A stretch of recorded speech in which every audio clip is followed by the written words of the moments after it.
The Bitcoin Group, the American original. For over the last 10 years, the sharpest Satoshis, the best Bitcoins, the hardest cryptocurrency talk.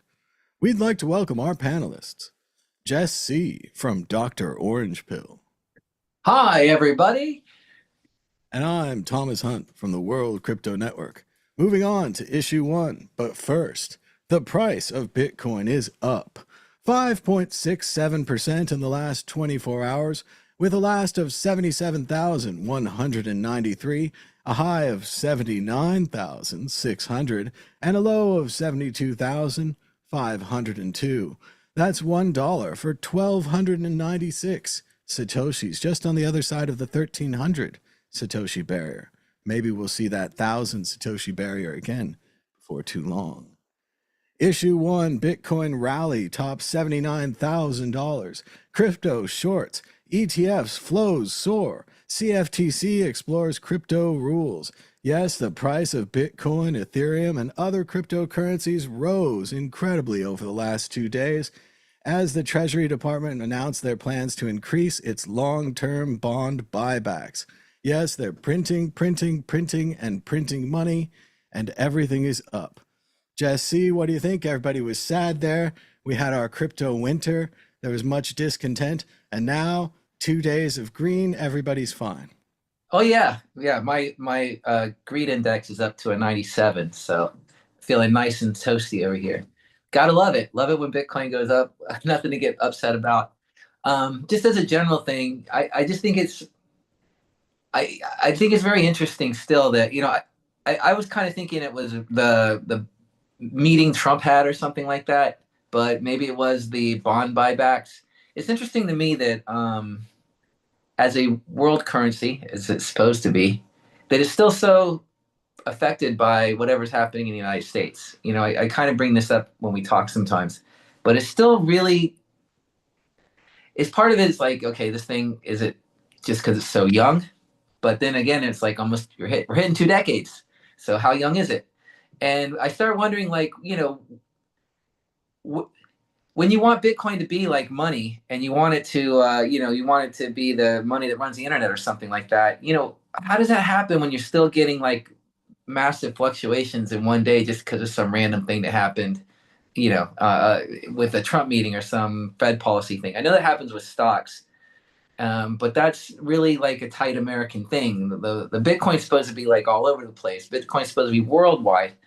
And then of course there's the shorts getting liquidated. And you get the short squeezes and you get the long squeezes. So you're still getting a lot of mass fluctuation. You're still getting the big 50%. It's tightening the range over the 4-year periods. But the whole volatility of Bitcoin is still, I'm beginning to think of it less and less as money, and really am just thinking of it like a gold thing. And I feel like that's almost, I don't know when we're going to get past that or how. So that's sort of my take on it. Just an overall take. Of course, you love Bitcoin going up. Yeah, I just think Bitcoin's not big enough yet to stay at a steady rate, like you're saying. Once everyone's into it, everyone's on this side of the ledger, maybe we'll see it. But for now, these fluctuations in the US market, and especially it's good to see it back to where it should be, reacting to government debt. The point of Bitcoin is as an alternative currency. So if you look at the dollar and you say, well, the dollar's too heavy because they're printing too much of it, what else can I get into? You get into Bitcoin. So I like seeing that as an option, but I do agree we're not anywhere near the point where it doesn't move and it doesn't waver. And seeing it go up as much as maybe $1,600 or more, there's been times in the past when the whole currency wasn't worth $1,600. So this is quite a thing for to see these kind of moves in a day or two. And again, just goes back to that strange idea where you're like, why are you holding? Why are you holding on to your funds? Well, you don't know when these days are coming. You didn't know looking 2 days ago that this would be green day and another green day. You had no idea. You suffered through all these reds, and then somehow, somewhere, there was a green. And I think, that's mainly it for this issue. We're not too into the price here, but it is important and it is nice to see. I think, we're probably heading back to higher. It was funny because just a few weeks ago, or just the last week or so, I started to see the sentiment change. And Jess, did you see it? They started predicting 200K again. That seems to be the new chant. Yeah, I think we're hit. We're kind of the 4-year cycle more or less seems to still be alive and kicking. And so I guess what you should may probably expect is some other little dip happening around the end of this winter, and that will be the end of winter. And as we go into spring of next year, it's going to start popping up again. And yeah, I think they were predicting 200, 300 in the last cycle. This time, and maybe that's a little bit more of a realistic number. So, but who knows? Who knows? Well, as strange as it is, just with all the other past predictions about Bitcoin, once we've seen 120, maybe we could see 150, maybe we could see 200. In the same way, once we saw 10,000, maybe we could see 12,000. It seemed impossible at the time, but here we are. Let's move on to the exit question. Predicting the price of Bitcoin. Jesse, will the price of Bitcoin be higher or lower this time next week? I've never done this on the show ever, but I'm actually going to say lower just because we had this massive rally. I think it'll be interesting if it sticks, but that'll be nice. Like Proud Horde said in the Proud Horde song, I'm a bull and I'm bullish. That's right. I'm sticking with up. Let's see what the ball says. Predicting next week, will the price of Bitcoin be higher? And the Magic 8 Ball says, it's very dark in 8 Ball land. As I see it, yes. As I see it, yes. So there. Well done, Thomas. Thank you. Thank you for that ball prediction. Moving on to issue 2. Strategy sells $334 million in Masters shares, makes no Bitcoin purchases or sales as USD reserves hit 4.8 billion. Thomas Hunt, what do you think? Well, I'm surprised to go first on this one, and I'm surprised to see myself in the same bucket as MicroStrategy. You look out there and you say, well, it's a horrible bear market. Where's the bottom? And you sell a little bit to cover your groceries. And you're thinking, okay, I've got a little bit of money. And then you want to just keep it to the side. And I think that's happened to MicroStrategy. They sold some money to cover their debt collateralizations and so forth, to sell their things. And now they're a little skittish. They can't get back in the market. They don't know. They have obviously a giant outlay. They have tons of money. They don't have grocery money to play with. They're a big company. But at the same time, it's surprising to see them so flat-footed. If Saylor had made his purchase last week, as he predicted by putting one of his tweets up, they would have been well up right now. If they had stuck with his entire thesis of never sell Bitcoin, hodl no matter what, which is hard during these times, and hard if you're a normal person and you're selling for groceries and rent money. But if you're this giant company and you're selling because of I don't know why, it seems like they're on the wrong side of this ledger. I know there's lots of up for them. But it doesn't seem like they're going to get the maximum up that they could. And their strategy, as simple as it's been, seems sound. They should just hodl forever. Why didn't it work? Jesse, what do you think about MicroStrategy not making any purchases? Well, I think they have stretched themselves as thinly as they possibly can. I mean, when you look at it, it's not just master. There's like stretch, strife, stride, strike. They got like 5 offerings outside of all of them offering yield, reasonable yield, high yield, higher than anything else you can get on the market, really. So, and then they had stretch, get obliterated a couple months ago. It was down to like almost $70. It was selling it so far under par. You were getting at some point you were getting a 20% return, and everybody's skittish, and their crowd is skittish. And by the way, they had to sell a bunch of they're diluting their stock. I mean, they had to dilute their stock is what they did in order to get the money just to pay off all the dividends they're paying for everything else. So it looks like they're even basically now at today's Bitcoin price. They're even. They're flat basically on their purchases, which should be a good thing, really. If we're in the depths of the bear market and they're even, that's actually a really good place to be. So I think they just have to get through the rest of this winter. They have to just get through the next 6 months to a year. And then they're going to get another big, beautiful, massive rally like they did before. And I think this is the kind of thing that could keep happening, because what they do is all their money comes in when Bitcoin's at its peak. So then they have to buy at its peak. You know what I'm saying? So and then they're going to go through the next cycle. This is the second time it's happened. I can't see it not happening again.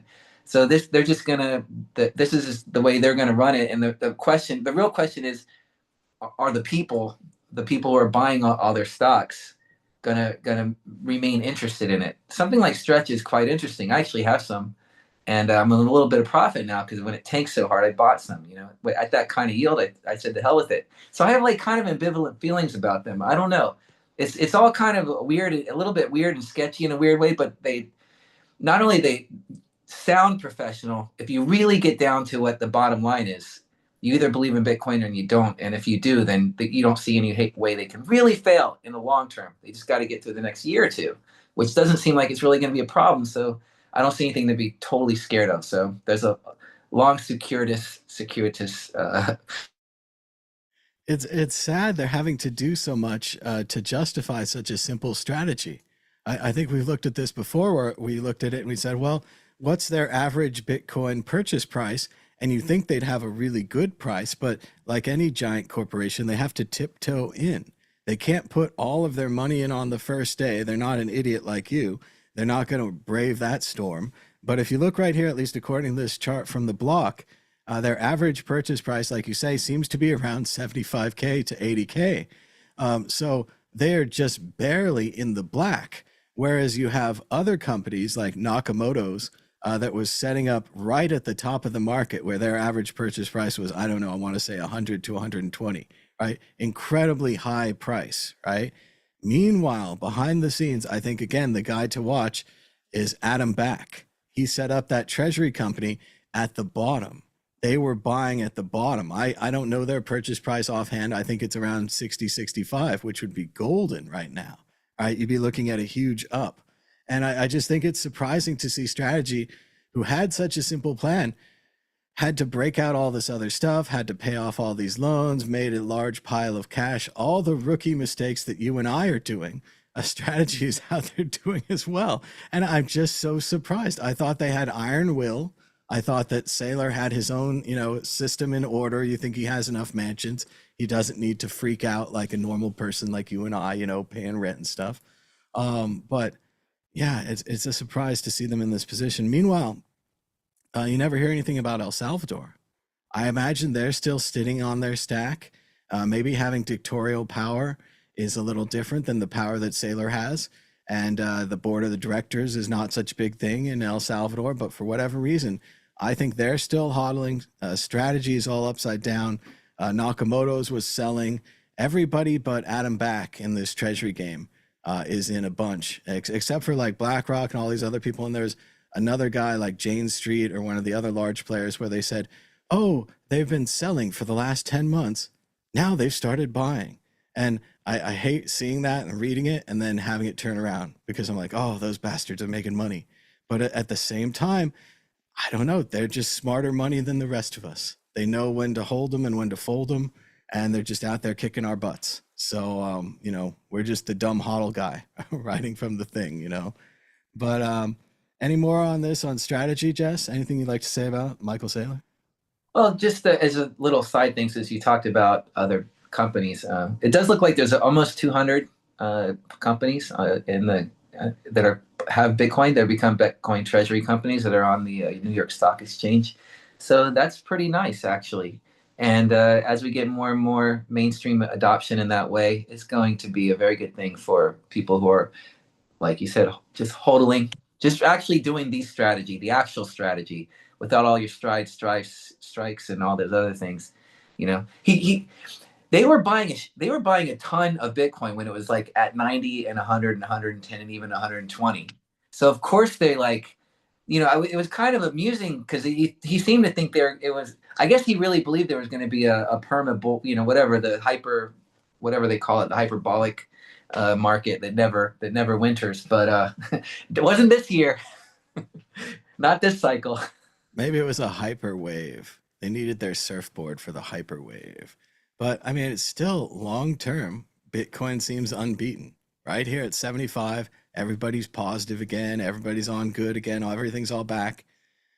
I don't know. I think we're going to be fine again. It's hard. It's hard to obviously watch it dump, as we all know. At the same time, it's hard to get, if you've been in it, if you were in it before it ever hit 65, and 65 was a fantasy, or 75 was like a wet dream for you at some point a few years ago. It's hard to really get mad now about it, but emotions are emotions, and they are what they are. But yeah, it's we're living the dream, man. It's working. It's existing, and despite what I think we might be talking about next, which could have been something that could have been disastrous, but I'm talking about the Coldcard stuff. It didn't really make a blip in the rest of the news. Like it wasn't. I don't know. It was that was sort of a weird thing too. It didn't seem to matter. That was what was kind of crazy about it. Well, the Bitcoin hodlers and the ones who hodl with Coincard are just nothing compared to BlackRock and Moody's and Jane Street and the rest of the institutional money out there. And the institutional money seems to think we're going back up. So it doesn't matter that all those people got hacked and that the hacker is very rich now. But let's keep moving. Let's go on to the next issue. Check out worldcryptonetwork.com, where we've got more than 5,000 videos, including a lot of shorts that you can watch for free at worldcryptonetwork.com or YouTube. Issue 3, Bitcoin's BIP 110 supporters split onto minority chain as main network pulls ahead. Yes, the famous Knots fork happened on Bitcoin. They created their own chain. They plowed forward for all of 2 blocks, and then they crashed and burned along with their ideas. Luke Dashier was kicked off of some BIP writing group, and his reputation is pretty much tarnished, and it's all over. Jesse, what do you think about the BIP 110 Knots issue and the idea of censorship versus dirty information in the blockchain, blah, blah, blah? It was very interesting. I guess I was trying to think what you would call the side chain, but you just said it, not Bitcoin. That's what they should call it. The new chain is called not Bitcoin. But it was I was curious. I was just really curious. I wasn't around when the Bitcoin Cash fork happened, so I wasn't around. I didn't get to experience that. I say get to. It was probably a nightmare going through it, but I was kind of really curious what would happen this time. And I was actually a little bit even like, I have to admit, I talked to my friend. I was like, hey man, what if I can just sell some of this crap? You know what I mean? It's like just get some free money. But it doesn't seem like, I don't even know if it's on exchange. I don't know what they'll call it. I don't know what, it looks like it's going to die. Of course, it's behind in blocks, but that's because the hash rate, as far as Bitcoin understood it, was still very high. So at some point, there's going to be a difficulty adjustment, and they will start doing them every 10 minutes. But who's on it and who's going to use it? Nobody. I guess they tried. It was probably like fun or interesting. Not fun. It was probably a nightmare for the people that actually believed in that stuff. But I thought I sort of have 2 points on this. One, whatever the broad consensus is just what it's going to be, and I don't really have that kind of control over it. I have a voice, but I'm not out there, mining, or that kind of stuff. And then the second part of it was that, like I just don't get it. Whatever happened with that was going to be okay, and Bitcoin was going to be fine. Was sort of my long and short of it. So whatever happens now, Bitcoin still exists as it is. Ultimately, though, I did think it was more better not to have any kind of like censorship on this chain, whether you like it or not, whether you agree with it or not, whether it's dumb or not. It's just better if it's just there. And who knows what someone might do with it at some point in the future. Maybe it will be useful for something. God knows.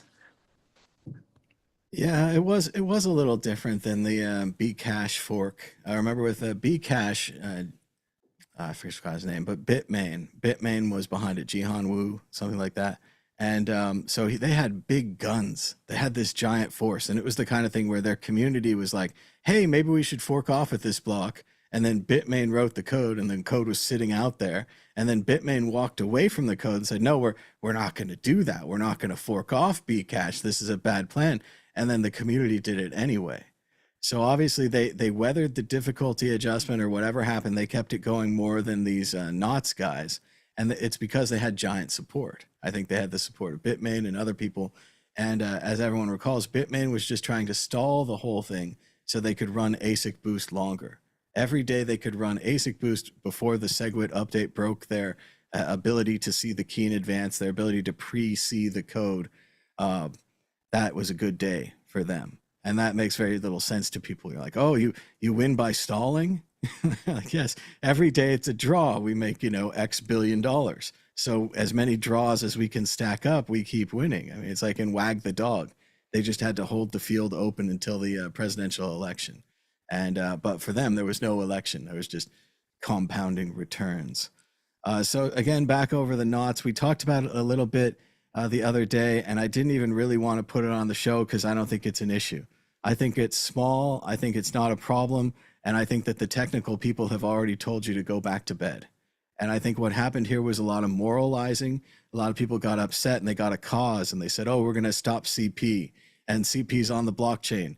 And they never said to themselves, like, is that the most efficient way to store it? Is that the easiest way to store it? Like, these people, these, evil people that have CP or whatever, they're going to want to store it. They're going to want to send it around. They're not going to want to put it in the blockchain. Like, this is not like the rarest thing in the world. If you have this 13th ingredient, you get to enjoy your CP.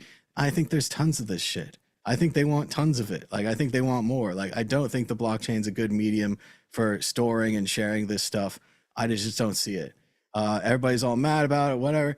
I think, to going back to from a technical perspective, and I think they're trying to tell you this, and they're trying to tell you this in their nice way with their thick glasses and their nerd coats or whatever. And they're like, we had, people injecting data into the blockchain, like ordinals and inscriptions, and just kind of putting it all over the place, right? This is bad for computer science, bad for organization. We wrote this new thing. We organize the data, we put it in one place. Maybe people stop using the holes, right? They stop sticking data in the holes in the code, wherever it is, right? And they start putting it in this thing. They start paying the miners. It makes way more sense. I don't think this was like a big opening where like the turtles are going to come and all the people are going to be like CP Town Bitcoin. I'm sure there's bad images in there. There's bad religious stuff in there. There's whatever you disapprove of is stored in the blockchain. But for me, and I told the guys this last week because Victoria and the other guy, Robert Allen, they disagreed with me on this, and they have their own reasons. They have their own beliefs. I think they've been caught up in this boogeyman of we need to stop CP. And then you're a hero, right? Because you're on the team Stop CP and you're really good. You're stopping it. And that's great. But I don't think it was a threat. I don't think that the pedophiles were lined up at the door waiting to go over the gates to store their data in the blockchain. I think they have tons of encrypted stuff. I'd worry more about, I don't know, Facebook Messenger or something, right? What do you think, Jess? Yeah, it's a funny irony that the high level of libertarianism in this culture, in the Bitcoin culture, and then also this want to like tell people how this code should be used or utilized. So yeah, of course, all that stuff's annoying, but who's like you said, who's like reading the blockchain anyway, besides like just checking where, maybe where the coins are, that kind of stuff. And as far as like, yeah, I'll just leave it at that. I'm more in your trying camp. to do all these like pickup ideas. They're like, oh, well, if you have a monetary ledger and it happens to have some dirty pictures stuck to it, they're going to use it as a reason to shut down your monetary ledger. I'm like, the monetary ledger is the issue. Like, maybe there's some stickers on the side of the box, right? But the fact that you're trading money, whether it's to, terrorist groups or criminal groups or just normal people trading around their money, that's the issue. That's what they don't like. They're not, oh, they're going to get so upset because there was a sticker on the box. No, we're a little past that anyway, I think, just psychologically. I mean, when you have the Black Rocks in there and we're just past that already. I don't think it really is a non-issue, actually.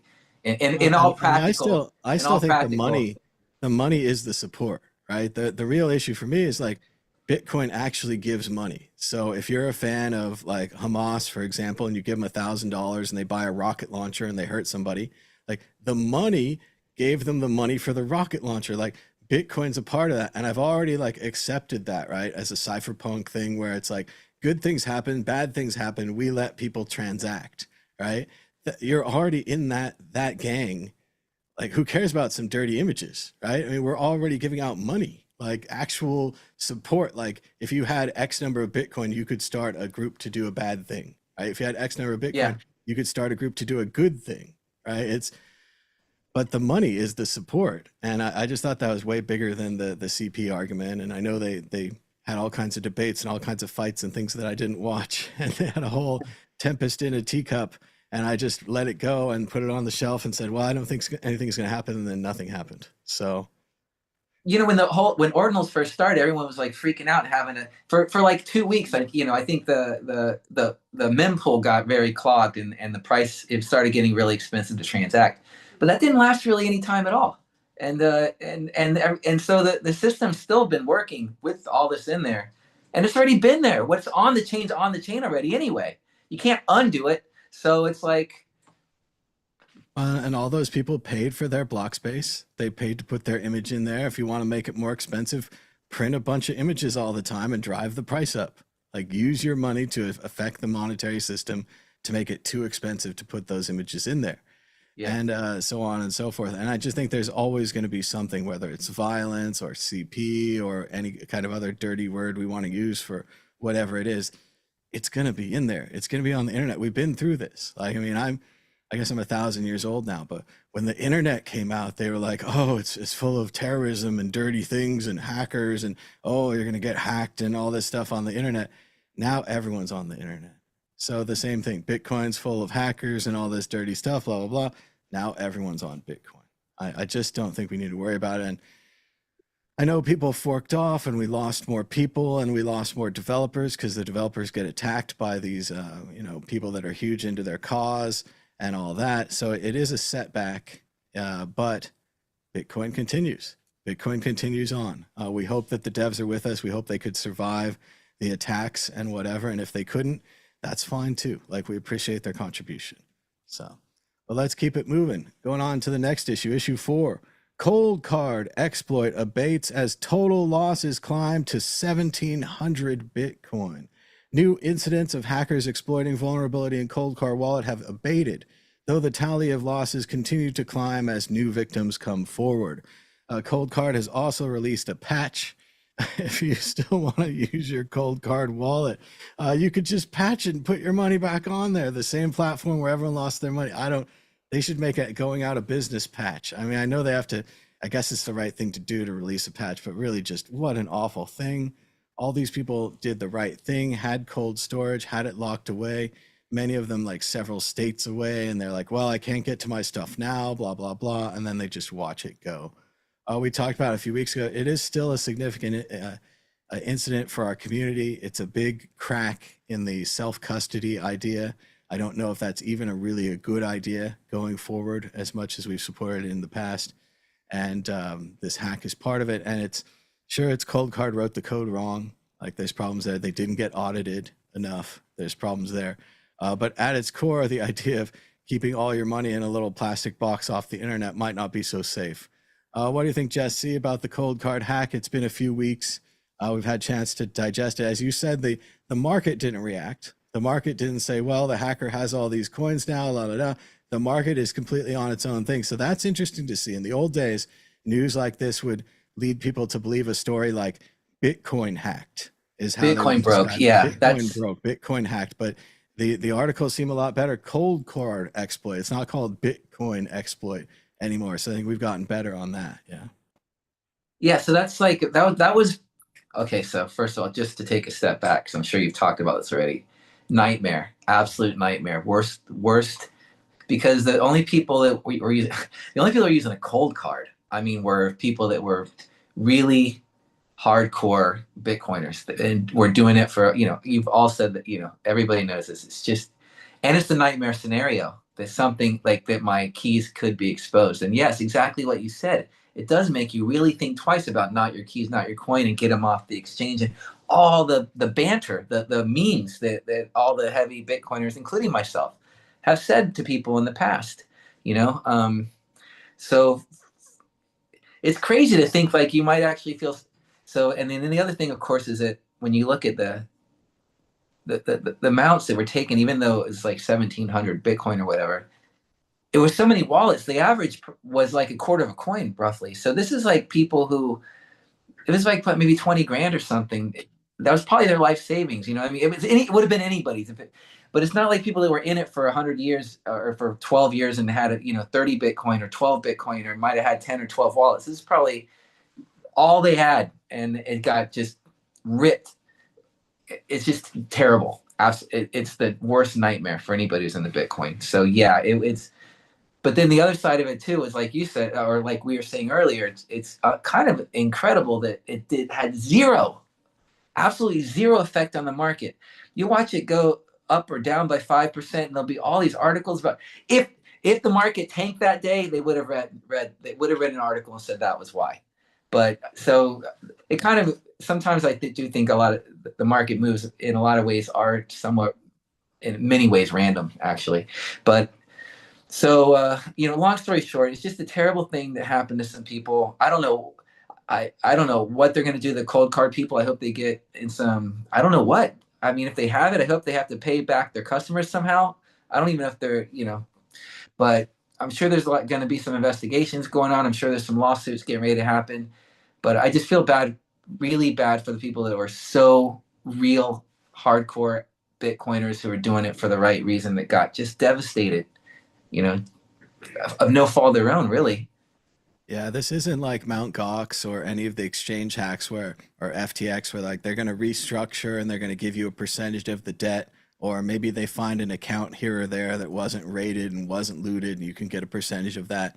I think this is a total wipeout for the cold card people. I don't think there's going to be any funds back. People have speculated maybe the hacker could put on a white hat and turn the funds in exchange for a bounty, and then they could get to enjoy the bounty. It doesn't seem like that's going to happen. I think they're going to try to clean those coins. There was some idea at first. People thought maybe they were an amateur because they put all the coins in one account. But maybe that was just a big FU to all the people that lost the coins. This way we can get a nice count at 1700 or whatever it was, one of the greatest hacks in history. And it seems like it was pulled off with AI, not exactly a specialist hack. It seems like they figured out that these things weren't random enough. I don't know how they figured it out. Maybe they thought to test one, which again, the cold card people should have tested their seeds. They should have tested and audited their software. Should have been open source, all these things. And it's funny, like you say, Jess, it really mattered what group you were in. If you got hooked up with one of these cold card, if your crew was running cold card, and it's funny, like you say, it's not just the memes like generally in the community, but the memes came out of cold card. CoinKite was a major Bitcoin supporter and proponent. Not your keys, not your coins. The guy, according to tweets that I saw after the hack, they said NVK would go around and put tweets on other people's accounts when they got hacked and say, "Oh, cold card users unaffected." Like they would brag and they would chomp around, and they had a real old Bitcoin community style to what they're doing, and that makes it all the worst that they were the ones to go down. That these are the people that got burned, and I don't know how it happens if you're just like hanging out with people and they all have ledgers, or you hang out with people and they all have Trezors, or they have the Jade wallet, or have the cold card, or paper wallets. I don't know anymore. But what's cool in your group? How is your group backing up your security? And I think a lot of people's groups just got hit. I mean, BTC Sessions was on there talking about his family and his friends, and he'd supported it and he'd sold it to them. And I just can't imagine you have to call somebody up and you're like, Yeah. you got to go to your safe deposit box tomorrow and get your Bitcoin out if they're even there. And the hack was like 30 minutes. It was like you had no time. Like you can't get to any of your accounts. You can't move anything. Like, and they took down all the big accounts first, and then they took down the rest of the accounts. And yeah, it was just so horrible. And I just don't know, for everything else. So It's just sad. yeah. Well, let's keep moving. We got one more issue here. Issue 5. Trump agencies to set crypto policy as bill stalls, limiting industry's gain. People are going back and forth on the Clarity Act. I saw some reports on Twitter saying that the bill had already been passed and that it was going to sail right through. Perhaps the upstream we saw recently were people front running the Clarity bill announcement. We've seen many different versions of this bill. We saw Brian Armstrong of Coinbase pull out of the bill when it attempted to limit stablecoin interest. Stablecoin interest could compete with traditional bank accounts. People could obviously abandon their terrible bank accounts, which usually pay 0.3% interest, and go into a stable account that maybe pays 3 to anything more than 3% would be fantastic. They later surrendered on this point to the banking interest. So it mainly seems like a capture bill. It's not the kind of thing that we're really into. It sets up rules for industries, it captures the market, makes it hard for new players to come in. But what we are into is the price. And if this happens, there's a belief in the market that all kind of industries who are waiting on the side with their billions of dollars of capital will suddenly flow into Bitcoin and say, now we can set up our industries because it's safe, because we have clarity. So what do you think, Jess C? Are the right wingers going to get the Clarity Act through? This is pretty much their last chance. We've talked a lot about their politics, and we'll do some more here. But what do you think, Jess? So it looked like what I saw in the article was that there's going to be a vote the 15th of September, and so it is going to go up for a vote. It's going to be close, and I just don't know. I honestly don't know. I can't guess. You know, it is sad in a way because the one of the first so the what you brought up was probably the most important point for me, and it's lost anyway. If you can't like giving some they were too big to fail in 2008, and we learned nothing, and this was at least an opportunity to divest slow, like in a reasonable and intelligent way, to divest some of it, or at least spread it out a little bit, some of that control that the bank has over everybody's cash. But it's not going to happen. So that's out of the water. So forget that part. Moving on to like what it'll do, whether it'll pass or not, is again 50-50. If we didn't have, sadly, and whatever your politics are, he did put out a meme coin, a dumpy meme coin, right, 2 weeks before or a month before he got elected president, and he's still using that meme coin. So it's like, how are you gonna? The bone of contention is about fraud inside of the government. That's literally the main point of contention they can't get past. So it's like, how can this guy be so up for, pro Bitcoin or pro crypto or whatever he is, when it's literally him specifically is holding this thing up? But anyway, so not that this guy has any, not that we've ever seen any like crazy stuff, talking out both sides of the face and doing something else with the president of the United States. That's not abnormal. And then the third point is like, what does it mean even if it does get passed? So I think what happens if it gets passed is that if it gets passed, so if it doesn't get passed, there'll probably be some dump or something. They might do what they said in the article, which is do some temporary CFTC thing, which will also, in other words, one way or another, I think something will happen where it'll be a catalyst that will help lead the next bull market. But not everybody's. If you think there's a bunch of people literally sitting on the sidelines with a pile of money just waiting, then you really haven't been in this industry very long, and you really don't know much about going. Nobody with any besides dummies like me and you read about this thing and then put all your money into it the next day. Yeah. You got to be, anyone else is going to go in very, very carefully and very, very slowly over a year or two. So if this stuff gets passed and if something happens, and if it actually gets passed, it will probably be better because it'll be more long term. And if it doesn't get passed and they do some CFTC thing that could be revoked in another 2 years, then we'll see what happens and see who becomes president next and see what happens there. That might be the reason there's a next winter. You know what I mean? So who knows?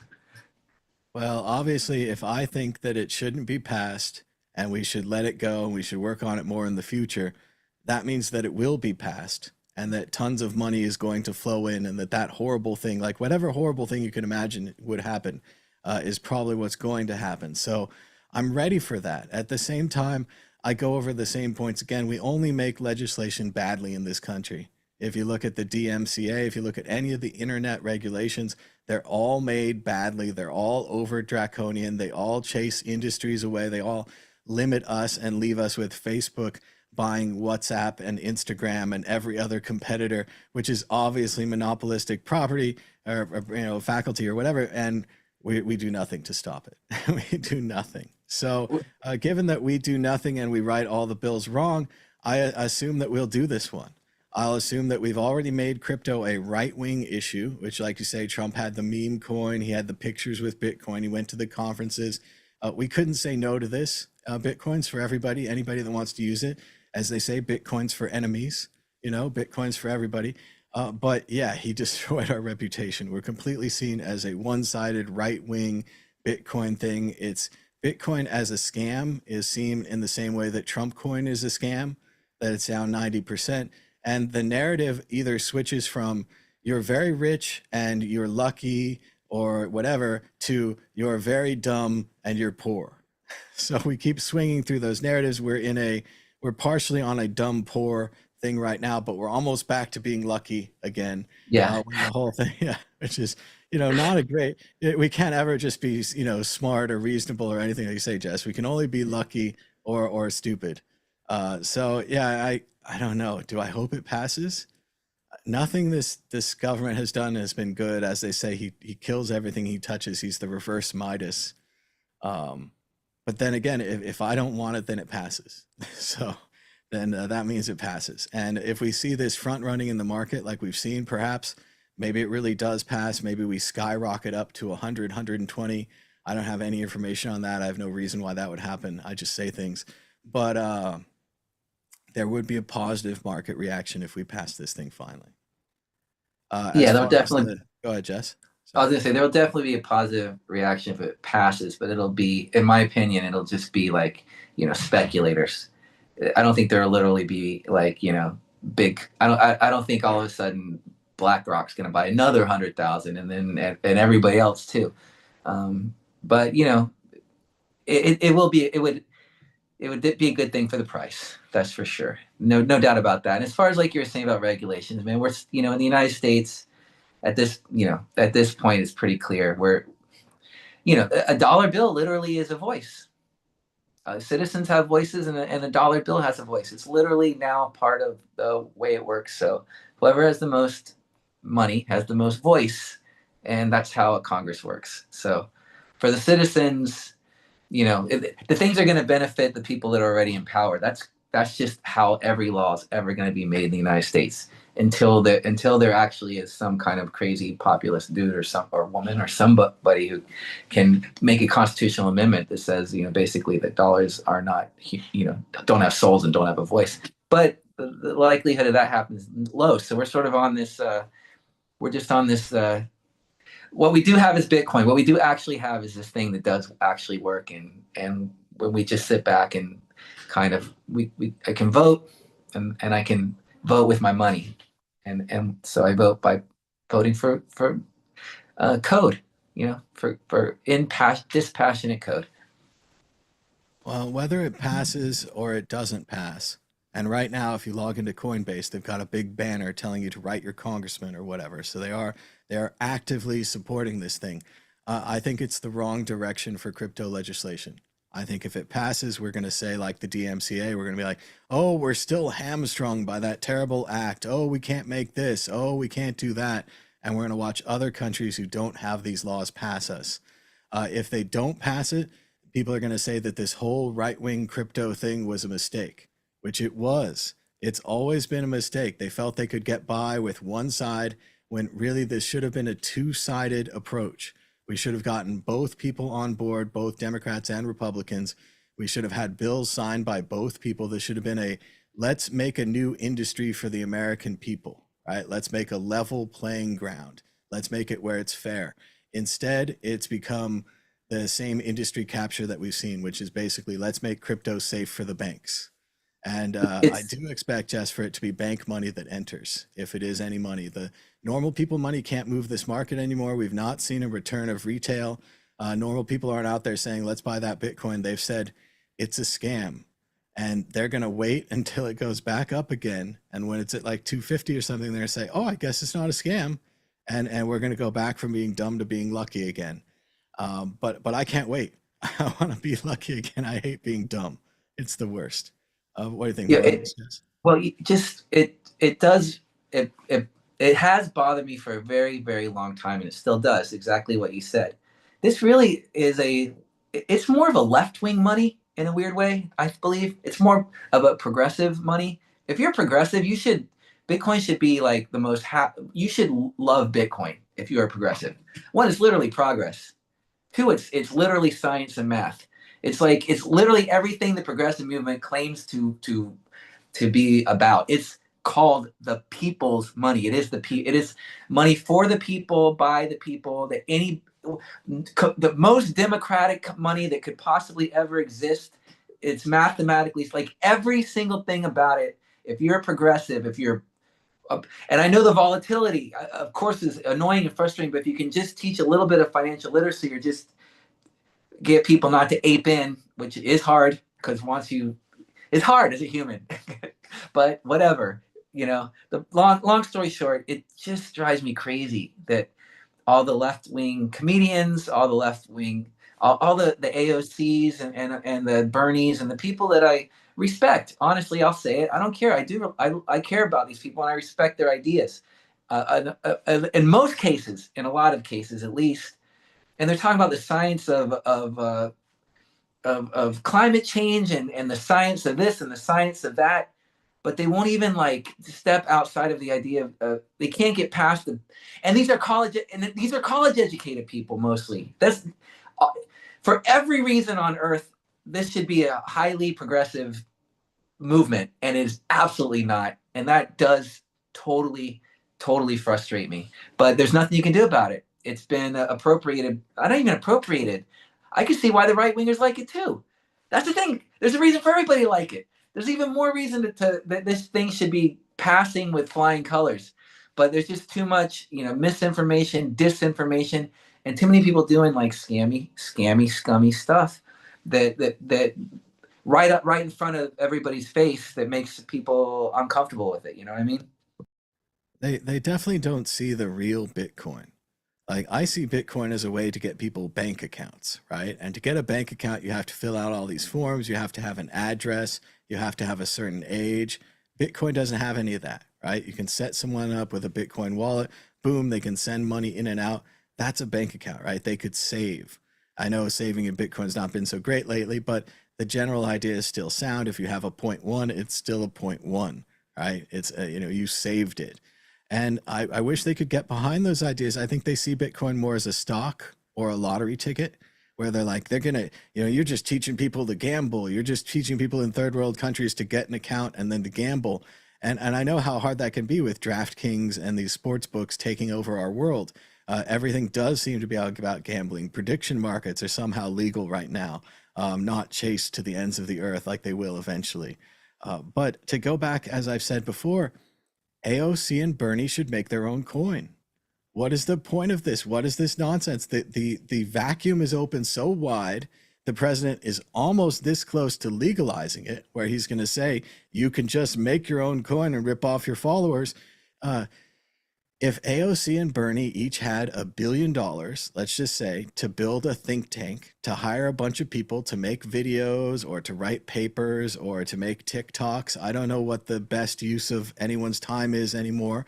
I'd have to take some time and make a list. But if you could hire $1 billion worth of people, $1 billion worth of capital, and if your fans wanted to donate that money to you, why wouldn't they just make their own coin? The market is open. The legal system seems to be open. You could certainly cite President Trump's coin as an example. Why not raise the funds?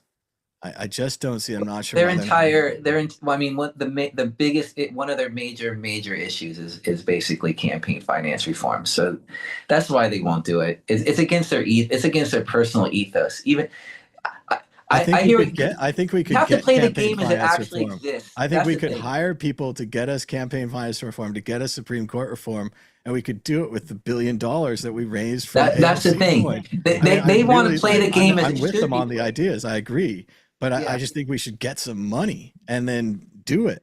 I don't know what Trump does with Trump coin, buys gold stuff, I guess. But if he turned that into a organization or a group, or as he has with Truth Social or any other of his instruments, like Democrats should have their own Truth Social. Democrats should have their own AOC and Bernie coin, and they should have billions of dollars, and they should have a problem about not being able to hire enough contractors. There should be oh, all the Democratic workers are unavailable. We need more Democratic workers. We need more people making TikToks.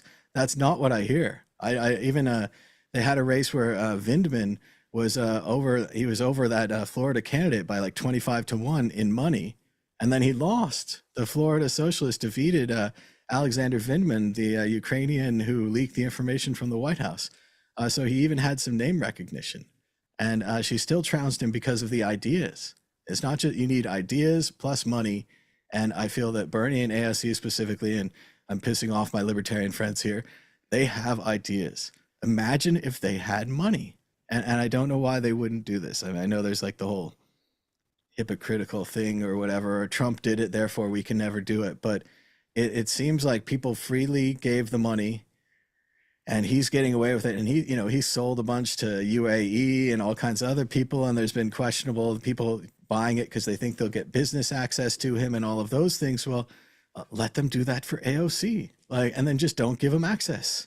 Didn't he literally? I mean, I could be mistaken, but I could have sworn like early on when he got president, he had almost like a lottery based on who bought his meme coin, and then you could meet him at a dinner or something like that. I don't know if think the that actually. top 25 holders got to meet him for dinner. And then there was a thing here I was going to mention, as you were saying, with his corrupt dealings.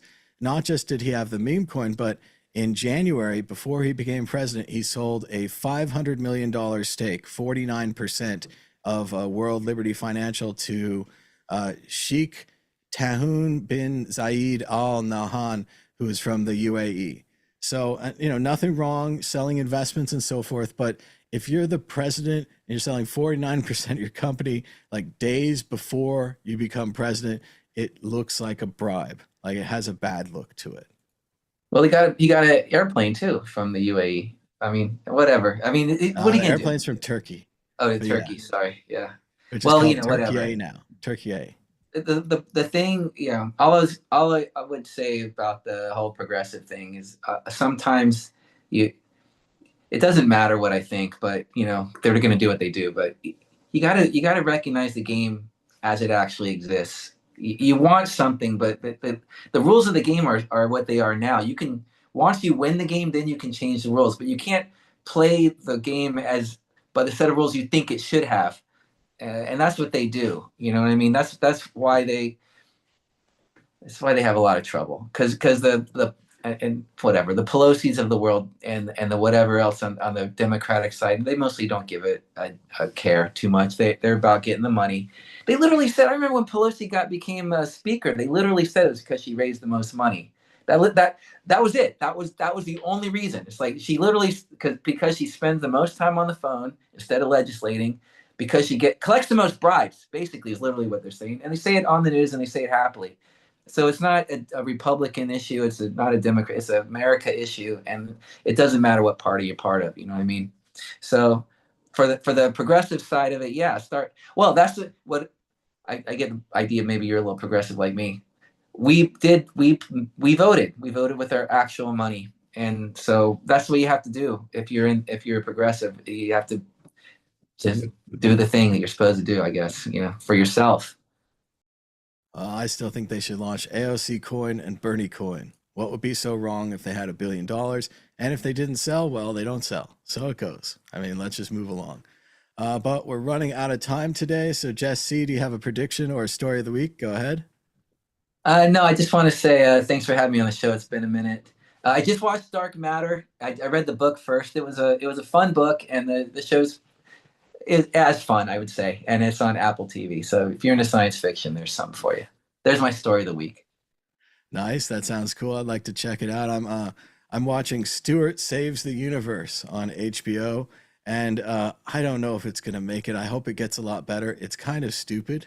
It's basically like I'm gonna date myself again, but have you seen the show Sliders? It's basically like Sliders. They go to a different universe and something's different, and then that thing and their minor characters from Big Bang Theory are there, and sometimes the main characters. And it's kind of fun and it's kind of light, but I'm giving it a try. Not that much else to say. Been a little sick this week, so glad to get back at it. And thanks to Jess for joining us. Thanks to everybody else for watching us, giving us a thumbs up, and subscribing down below.